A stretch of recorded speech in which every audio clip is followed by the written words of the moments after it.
Hi, this is James Zane with Full Capital. I'm here with Mark.Allen of the new GREA. So, Mark, thanks for jumping on to talk about this new deal. Maybe to kick it off, just give people a little bit of your background and you guys' new firm. Yeah, thanks, James. Appreciate you having me on. We are our Dallas team. Just launched the GREA platform formerly with Greystone. And I think we had 4 from Greystone join us, our Houston team, Atlanta, and Detroit. And we've added several other offices. So we have 11 offices across the country. And we're excited about the platform, the opportunity, the collaboration, the technology that we're implementing. So it's exciting times. Very cool. Maybe give people a little bit of your background and sort of how long you've been in this business. Yeah. So I started in January 2017, and I've been with the same team in the same office for the entire time. But we've, like I said, went from SVN to Greystone and now launched a new platform at GREA. I formerly military guy, went to West Point and served in the Army and have been here in Dallas since 2014. And again, like I said, joined our team in brokerage in 2017. All right. Well, let's get into this deal over in our favorite submarket. It seems like Denton, Texas. We've done a lot of deals on Denton, just closed some deals out there with you last quarter. A little bit smaller deal, but let's talk about this deal, 133 units in Denton. Yeah, so incredible population growth in Denton. I think there's a couple of different factors. Affordability being one. It's a close proximity to a lot of different areas within the Metroplex. I mean, depending on traffic, you can get to Fort Worth in, between 35 and 40 minutes, and that's the downtown area. Dallas, you're probably looking at 40 to 45 minutes. And then also to Dallas Fort Worth Airport. It's just north of there, so you can probably get there in under 30 minutes. So anyways, been a ton of growth in Denton. I think the land has been cheap, and because of that, along with the population growth, we're seeing a ton of development. As you drive around still, in 2022, you're seeing a lot of planning and zoning signs up, and seems like there's a lot of land being turned and a lot of construction going on. So it's exciting. Yeah, the more I look at this map and where Denton sits and how it sort of just is like the crossroads of Fort Worth and Dallas and even Frisco and 380. I mean, Frisco had to slow the speed limit down on 380 because people were cruising by so fast. So all this area sort of in Aubrey and all this stuff that's just sort of right next to this village on University, I think is going to start getting built out. And all this stuff is going to be pretty expensive up there. So, finding a good place to live and have, not only the universities close to Denton, but what else is in Denton for in terms of employers out there? Well, I mean, it's predominantly public jobs, and I think that's why, it's attracted a lot of investors, just because of stability. You have Denton ISD, you have the Denton County Courthouse, you have 2 major universities with UNT and TWU, TW, Texas Women's University. So over 55,000 students between those 2 universities, along with all the jobs that it supplies for the city. So it's been a stable economy, and I don't want to say it's recession proof, but I think that's attracted a lot of investors. And yeah, like also just to go back to what you were saying, I've always called it the point of the DFW triangle. But you've had, all that growth up north on the east side up through Allen and McKinney, but we're also seeing it now on the west side with everything growing up along the I-35 West corridor, through Roanoke, Argyle, the North Lake, all the residential that's being built alongside there. And I think it's only going to continue to grow up. So I think that's why there's a lot of attention there in Denton County. All right. So let's talk a little bit about this deal, Village on University. Talk about, what the seller has done sort of in the last maybe couple of years and maybe even before that, and just sort of set the stage for the new buyer. Yeah, so the current owners put about 1.5, a little over 1.5 million into the property. And that includes, landscaping improvements. That includes turning most of the units, which, what I would consider probably a partial upgrade for the area, which we'll go more into. They just put brand new roofs on the properties, resurfaced the parking lot, restriped as well. They've converted, the previous ownership converted 100 units from chiller to individual HVAC. And this ownership has now converted the remaining 33 units. So, I mean, in the last few years, you have all new HVACs, which is really nice from a maintenance perspective. But there's still, you know, the property's really spread out. It's on almost 7 acres, and you know, some of the surrounding properties are pretty dense.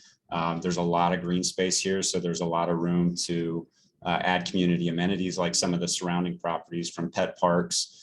There's a space in the storage facility that's adjacent to the leasing office where you could convert that. It's just huge storage space, so you could convert it to a small fitness center and add a business center. A lot of residents come in, see if they could use the printer, you know, for their kids, or, you know, some of the students, which there's a very small student demographic here. I think less than 5% at the property. So. All right. So this deal, it's mostly 2-story spread out. You're saying sort of low density. Roof was just done, individual HVAC. I think in terms of, talk about the unit mix as well, because I think that's important on this deal. Yeah, it's really diverse. When looking around at the surrounding properties, one of the few I think I've seen in the Metroplex with 4-bedroom units. I know that's been a comment in the past, buyers looking at the deal, potentially converting those to 2-bedroom, 1 bath from the 4.2s. I think there's still quite a bit of demand for the 4 bedrooms. They have no problem leasing there, but I think some have considered just adding more units and taking those 4s to 2s. But that being said, yeah, diverse unit mix. You got studios, 1s, 2s, 3s, and 4-bedroom units, and it's all pretty spread out, other than the 5 studio units. Pretty even mix across the board.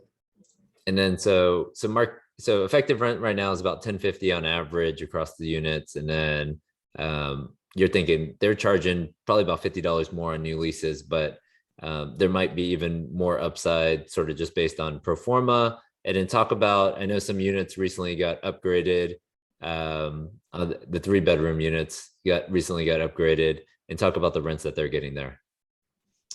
Yeah, so I mean, if you look at the pro forma rents, which are also comp submitted or comp supported on a by bedroom mix, but if you look at these 3-bedroom, 2-bath units that they recently upgraded, everything's all fresh and new in there.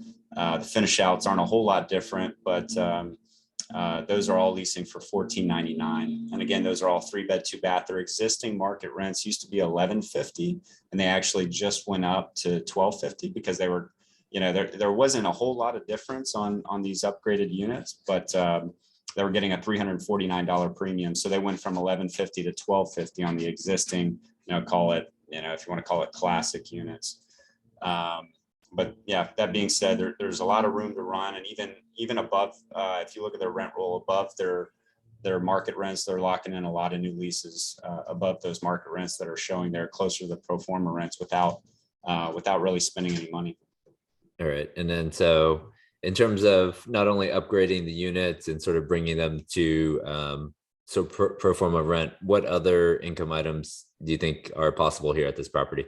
Yeah, so I mean, I think you know, the biggest ROI you're going to see is just through interior enhancement, and probably adding some of those community amenities like you see at, you know, for example, 1920. They have a fitness center and a business center, and some barbecue grill stations. So I think probably adding some of those community amenities and improving the interiors, you're going to get a big rent lift there. And then there's opportunity for, you know, they just rolled out reserved uncovered parking fairly recently, so continuing to capture that revenue. There's opportunity, you know, I think in a lot of these workforce housing deals, the residents, their greatest asset is their vehicle, and they like to protect their vehicle. So I'm always a big fan of the covered parking. I think that's opportunity. And then, you know, what we see a lot in Denton is the technology packages, from, you know, smart home systems to revenue generating Wi-Fi. So I think, you know, the resident base, and especially you have a lot of 20s and 30s here. So everyone's using Wi-Fi. I think that's a great value add opportunity. Yeah, I mean, it looks small. The numbers you actually highlighted are like small numbers, like 250 per unit, but then that's like per month. And then you've got the parking, then you've got the Wi-Fi, and then all of a sudden that's like, 400, $500,000 in extra revenue. And then, everything is essentially a 4 or 5 cap right now. So adding a ton of value to the property through those items. So here is just sort of a high level on some of the rent comps. And then what do you think in terms of best rent comp or closest rent comp to this property is? Yeah, I think 1920 is probably the closest. It's 4/10 of a mile away. Okay. And, they're both 60s vintage deals. 1920s, much more dense. It's a lot of parking lot. So that's very different. And it's tucked back behind, I think, another, student housing deal or something like that. So it's, I would say it's inferior. It's The a little Village bit on smaller University, units. Yeah. but it's the closest comparable property. The Okay. Coronado properties are great, great as well. And they, those are properties that have, all new cabinetry, like white shaker cabinets. They have quartz or granite countertops, stainless steel appliances, gooseneck faucets, new tile surrounds in the bathroom. So they're really well done. And that's what the area demands. You have, like, in some of these 2-bedroom units you walk into, they have their uppers that they've removed, and they've made this bar top space and just really modernize and open up the units. And I feel like that's what you got to do here. It's a true C to B conversion opportunity. And I would say Village on University is probably the only Class C property left there in the area. Okay. So most of these guys are bringing these upgrades, bringing these interiors up to sort of a B finish. And so there's just a little bit more to do here on interiors. And, once you upgrade the interiors, what do you think in terms of on the pro forma here, getting to maybe a stabilized year 2 from where they are currently? What do you think the main sort of income expense drivers are going to be? Sorry, say that again. Yeah. So as someone walks sort of from the T12 or even T3, once they implement these, value add pieces, how much do you think they'll be able to increase, whether it's income or reduce the expenses? What do you think the main items people should be focused on? Yeah, I mean, I think it's going to be the rental revenue is a big thing, like we already touched on. There's a couple of the ancillary revenue opportunities. I think rub income is probably going to stay the same. One of the big things here is there's big time RUBS income or utility billbacks they bill back for water, sewer, trash, pest control, electric, and gas. So it's almost $110 per unit per month, where, at most properties, you're probably going to see closer to, especially individually metered for electric properties, maybe $40 to $45, and that may include water, sewer, and maybe gas. So, that's a lot of income being collected there, and some of that expense being recaptured.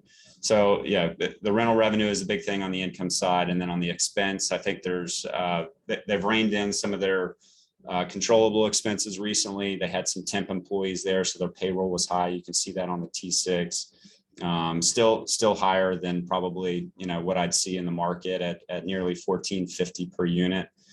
So, that's controllable. I think the water and sewer expense right now, we took there was a leak at the property probably 5 months ago. And there hasn't been much oversight of the property from an asset management perspective due to the conflict between the ownership groups. But that being said, they recently replaced a leak in December. So we expect, water and sewer bills come down from, roughly about $15,000 per month, which is where they were from months 6 to 12, a year ago. And they popped up to about 25,000. So we're underwriting when they were stable at about 15,000 per month. Okay. So overall, obviously revenue comes up by year 2 with the value add pieces going into place, but then expenses are pretty much in line, just with taxes coming up a little bit and then water coming down. And so you're able to get to about close to $1 million in NOI by year 2. And then, once you get to sort of a fully stabilized, you're in that 1.2, 1.3 on your NOI for this deal. So do you guys have a whisper price on this deal set yet? Yeah, I mean, we're whispering 17 to 18, so pretty wide range. I think, it's likely to trade somewhere in the mid 17 million range. Okay. And, most that have taken a look at the asset, want to improve it cosmetically and add those amenities and upgrade the interior. So I think everyone's going to have a budget probably north of $1 million coming to the deal. So I see it probably more likely as a bridge deal going in.